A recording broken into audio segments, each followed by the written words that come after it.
बेगानी शादी में अब्दुल्ला दीवाना दूल्हा बन के भी बैठे थे, हार शार पहन के बैठे थे क्रेडिट लेने के लिए। हर्षदेव जी हमेशा जो जहाँ खीर ऑलरेडी तैयार होती है वहाँ गोता लगाने के लिए तैयार रहते हैं। जो इलेक्शंस कराने का जो सुप्रीम कोर्ट ने डिसीजन दिया है, ये 370 में के ऊपर जो पिटीशंस लगी थी उन्हीं में आया। इसमें हर्षदेव सिंह जी की पिटीशन जो उनकी वाइफ के नाम पे है उसका कोई रोल नहीं है। गलत नैरेटिव तैयार करने की कोशिश कर रहे हैं कि ये उनकी पिटीशन पे हुआ, और इनकी पिटीशन में जब नोटिस तक इशू नहीं हुआ, सरकार को जवाब देने तक के लिए नहीं कहा गया। दुनिया को ये प्रोजेक्ट करना चाहते हैं कि ये इन्होंने करवा दिया। झूठी और ओछी राजनीति है, ये ज़्यादा देर चलने वाली नहीं है। जितनी ये झूठी और ओछी राजनीति करेंगे हम इनको एक्सपोज करते रहेंगे। जय मानोगरी, मैं अक्षय सागर और आप देख रहे हैं रफ्तार जम्मू। चंद पलों की गुफ्तगू और सच से करवाएंगे रूबरू। रफ्तार जम्मू के माध्यम से आज हमारे साथ बातचीत करने के लिए मौजूद हैं Jammu Kashmir national panthers party के प्रेसिडेंट विलक्षण सिंह। विलक्षण जी, रफ्तार जम्मू में आपका हार्दिक अभिनंदन। धन्यवाद अक्षय जी। 5 अगस्त 2019 इतिहास के पन्नों की वो तारीख थी जिस दिन भारत सरकार ने जम्मू कश्मीर से धारा 370 हटा दी थी। कुछ राजनीतिक दलों को ये बात नहीं पसंद आई तो उन्होंने पिटीशन दायर कर दी सुप्रीम कोर्ट में। पिछले दिनों सुप्रीम कोर्ट ने धारा 370 को लेकर फैसला सुना दिया कि जो सरकार ने उस समय किया था बिल्कुल सही किया था। राष्ट्रपति ने हस्ताक्षर कर जो धारा 370 को हटाने का फैसला किया था बिल्कुल सही किया था। आप कैसे देखते हैं जो सुप्रीम कोर्ट के द्वारा ये फैसला लिया गया? देखिए, जो सुप्रीम कोर्ट के द्वारा ये फैसला लिया गया एक बहुत अच्छा और ऐतिहासिक फैसला जो जम्मू कश्मीर को लेके आया। आप देखते हैं कि धारा 370 जो थी वो बेसिकली हमारी जो लेजिस्लेचर था, हमारी स्टेट का लेजिस्लेचर था, लेजिस्लेटिव असेंबली थी, उसको वाइड पावर्स देती थी। जो कानून बनाने की पावर्स बाकी लेजिस्लेटिव असेंबलीज के पास नहीं थी, वो पावर हमारे पास थी।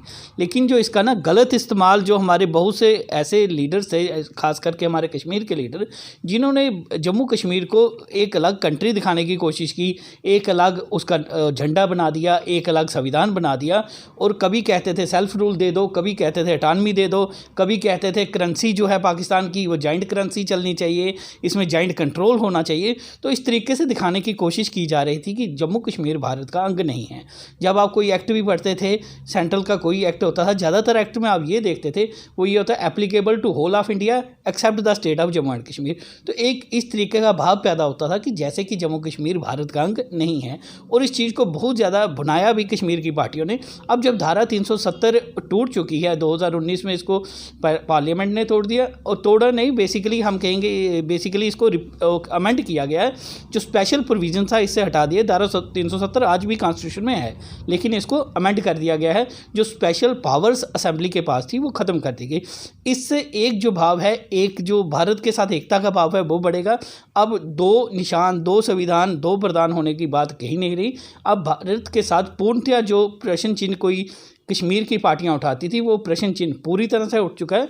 और मैं ये साथ कहूँगा, जैसे हिंदू रीति रिवाज में हमारे 4 साल के बाद चौबरसी होती है, और ये पूरे 4 साल के बाद सुप्रीम कोर्ट में इसकी चौबरसी जो हो गई है। अब जो रोते हैं इस 370 पे, अब वो श्राद्ध बनाएंगे। इसका जो धारा 370 है वापस आने वाली नहीं है। सुप्रीम कोर्ट ने इतिहास के पन्नों में धारा 370 को दफन कर दिया है। सुप्रीम कोर्ट ने कहा कि जल्द से जल्द जम्मू कश्मीर को स्टेट का दर्जा दिया जाए, क्योंकि आपको भी मालूम है कि जम्मू कश्मीर पहले एक कंट्री हुआ करता था, उसके बाद स्टेट बना, और इन दिनों हम यूटी में हैं।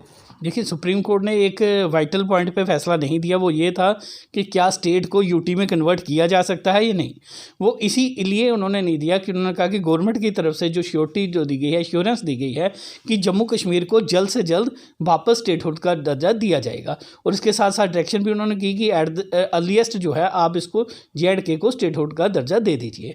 तो साथ ही साथ जो आप देखते हैं कि ये जो स्टेटहुड का दर्जा हमें जो है उम्मीद है कि जल्दी से जल्दी दिया जाएगा। और हमारी ये है कि असेंबली इलेक्शंस जो हैं स्टेट की हैं, उससे पहले ये स्टेट का दर्जा हमें वापस मिलना चाहिए, ताकि जो स्टेट है वो पूरी तरह से जो डेमोक्रेसी इसमें बहाल हो सके। अदरवाइज यूटी जो है, यूटी में डेमोक्रेसी नहीं है, LG का जो राज चलता है। और जो आप देखते हैं लॉ एंड ऑर्डर भी जो है, असेंबली जो हमारे अगर आ भी जाए अभी यूटी के तहत, लॉ एंड ऑर्डर जो है असेंबली के पास नहीं है।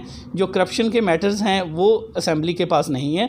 तो असेंबली जो अधूरी असेंबली, जैसे आप दिल्ली में देख रहे हैं, दिल्ली में LG और चीफ मिनिस्टर के बीच में टक्कर लगातार लगी रहती है, और सफ़र जो दिल्ली कर रही है, इसी तरीके से अगर स्टेटहुड वापस नहीं आती है तो JNK में पूरी JNK सफ़र करेगा। और क्योंकि अब सुप्रीम कोर्ट की डायरेक्शंस क्लियर हैं, तो उम्मीद है कि जल्द से जल्द स्टेटहुड बहाल होगी। विलक्षण जी, आप राजनीति से तो ताल्लुक़ रखते ही हैं, साथ ही साथ आप एक एडवोकेट भी हैं। उस नज़रिए से हम आपसे पूछना चाहते हैं कि सुप्रीम कोर्ट ने कहा है कि सितंबर 2024 से पहले जम्मू कश्मीर में इलेक्शन हो जानी चाहिए। और आप देखिए कि पैंथर्स पार्टी के जो अपने आप को प्रेसिडेंट कहते हैं हर्षदेव जी, वो कह रहे हैं कि जो उन्होंने पिटीशन लगाई थी कि जम्मू कश्मीर में जल्द से जल्द इलेक्शन हो, उसका ये रिज़ल्ट है और उसे लेकर वो काफ़ी ज़्यादा वाहवाही भी लूट रहे हैं। आप कैसे देखते हैं? देखिए, मैंने आपको पहले भी कई इंटरव्यूज़ में बताया, हर्षदेव जी हमेशा जो जहाँ खीर ऑलरेडी तैयार होती है वहाँ गोता लगाने के लिए तैयार रहते हैं। तो रामनगर में मैंने आपको बताया कि भीम सिंह जी की कॉन्स्टिट्यूएंसी पे जीत गए, तो कहते हैं मैं जीत गया। तो ये भी एक सरासर वो झूठ फैलाने की कोशिश कर, गलत नैरेटिव तैयार करने की कोशिश कर रहे हैं कि ये उनकी पटिशन पे हुआ है। ये जो इलेक्शंस कराने का जो सुप्रीम कोर्ट ने डिसीजन दिया है, ये 370 में के ऊपर जो पटिशन्स लगी थी उन्हीं में आया है। उनकी तरफ से जो पटिशन जिसमें वो एडवोकेट हैं, वो पटिशन का नंबर है 603 ऑफ 2023, रिट पटिशन सिविल 603 2023। सभी नौजवान पढ़े लिखे हैं, सुप्रीम कोर्ट की वेबसाइट पे जा सकते हैं। सुप्रीम कोर्ट की वेबसाइट पे जाके केस स्टेटस आप निकाल के देखिए 603/2023 का क्या स्टेटस है। अब मैं आपको पढ़ के दिखा देता हूँ आर्डर। जो उनके केस का आर्डर हुआ था 6 जुलाई 2023 को, वो लास्ट लिस्टेड थी, उसके बाद अभी तक वो लिस्ट ही नहीं हुई है। तो उसमें क्या हुआ था, आर्डर ये है कि council appearing on behalf the petitioner may survey copy of the petition on the central agency. उनको कहा गया कि आप चाहें तो जो है गवर्नमेंट के वकील या गवर्नमेंट एजेंसी को जो है आप एक कॉपी दे सकते हैं चाहें तो। फिर उनको liberty to amend the prayer, साथ ही साथ कोई प्रेयर में कोई उनको अमेंडमेंट उन्होंने मांगी होगी चेंज करने की, तो वो उनको लिबर्टी दी गई, जो उनको जो इजाज़त दी गई कि वो जो प्रेयर क्लास चेंज कर सकते हैं। और ये दो ऑर्डर्स के दिखा दें सर, दर्शकों को भी दिखा दें। ये दर्शक देख सकते हैं, ये क्लियर ऑर्डर है। हर्षदेव सिंह जी ने इसमें एडवोकेट हैं, फाइल उन्होंने मंजू सिंह जी के नाम पे की है, Manju Singh versus union of India ये है। और इसका नंबर भी आप चाहें तो सुप्रीम कोर्ट की वेबसाइट से 603 ऑफ 2023 आप देख सकते हैं। तो इस पटिशन में जो अभी तक 6 जुलाई के बाद कोई अभी तक ये लिस्ट नहीं हुई। साथ में नॉर्मली क्या होता है, जब सुप्रीम कोर्ट में या किसी भी कोर्ट में पटिशन फाइल की जाती है तो नोटिस इशू किया जाता है और गवर्नमेंट को कहा जाता है कि इसका जवाब दीजिए। लेकिन इस पटिशन में नोटिस भी इशू नहीं हुआ। उनकी पटिशन में सरकार को जवाब देने तक के लिए नहीं कहा गया है, वहाँ का फैसला आने का मतलब ही नहीं होता कि उनकी पटिशन पे फैसला आया हो। ये एक गलत नैरेटिव जो लोगों किसी और की मेहनत है, या सुप्रीम कोर्ट का अपना, जब सुप्रीम कोर्ट किसी मसले को देखती है कम्प्रीहेंसिव डिसीजन उसमें देती है। जब उन्होंने 370 का मसला देखा, रेस्टोरेशन ऑफ स्टेटहुड का मसला देखा, और जब उन्होंने ये देखा कि डेमोक्रेसी जो है JNK में 5 साल से होस्टेज रखी गई है, तो सुप्रीम कोर्ट ने उन पटिशन्स में ये फैसला दिया है कि इलेक्शंस होनी चाहिए। इसमें हर्षदेव सिंह जी की पटिशन जो उनकी वाइफ के नाम पे है, उसका कोई रोल नहीं है। जो नैरेटिव तैयार किया जा रहा है कि ये उनकी बहुत बड़ी जीत है, बेगानी शादी में अब्दुल्ला दीवाना वाली कहावत इधर बिल्कुल ठीक बैठती है, क्योंकि ये पटिशन जो ऑर्डर्स हैं किन और के पटिशन्स में हैं। आप देखेंगे 370 की पटिशन्स भी जो हैं वो सर्कुलेट बड़ी जगह हो चुकी है, उसका ऑर्डर सर्कुलेट हो चुका है।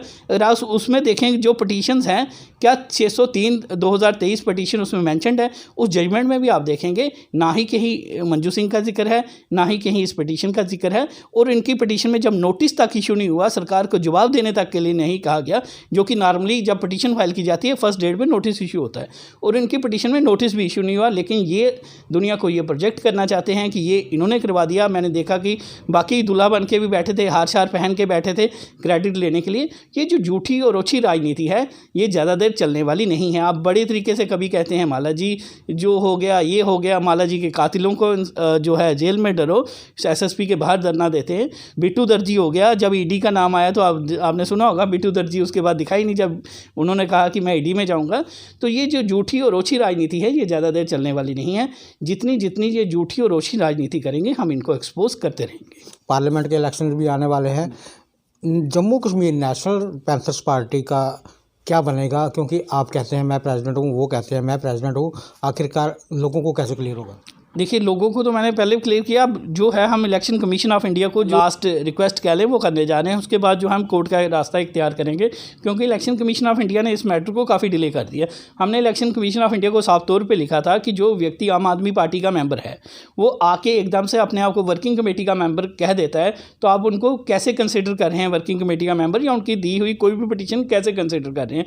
ये सारे जानते हैं कि हर्षदेव जी कभी वर्किंग कमेटी के मेंबर नहीं थे, तो इसलिए वर्किंग कमेटी के मेंबर नहीं थे, वो प्रेसिडेंट प्रेसिडेंट भी नहीं बन सकते। तो अगर इलेक्शन कमीशन जल्द इसका फैसला नहीं करती तो हम कोर्ट का रास्ता इख्तियार करेंगे, ताकि लोगों को बिल्कुल स्पष्ट हो जाए कि पैंथर्स पार्टी का लीगल प्रेसिडेंट मैं हूँ और हर्षदेव जी प्रेसिडेंट नहीं हैं। ठीक है, इलेक्शन की बातचीत करने के लिए बहुत बहुत धन्यवाद। धन्यवाद अक्षय जी। आपने देखा कि जिस तरह से सुप्रीम कोर्ट ने धारा 370 को लेकर फैसला दिया, उस पर भाई विलक्षण जी से बात हुई, जो स्टेट का दर्जा देने की बात सुप्रीम कोर्ट कर रहा है उस पर भी बात हुई, और जो सुप्रीम कोर्ट ने कहा है कि सितंबर 2024 से पहले पहले जम्मू कश्मीर में इलेक्शन हो जानी चाहिए, उस पर भी बात हुई। सारी बातचीत रफ्तार जम्मू के माध्यम से आपने देखी। आगे भी देखते रहें रफ्तार जम्मू। जय जम्मू, जय भारत।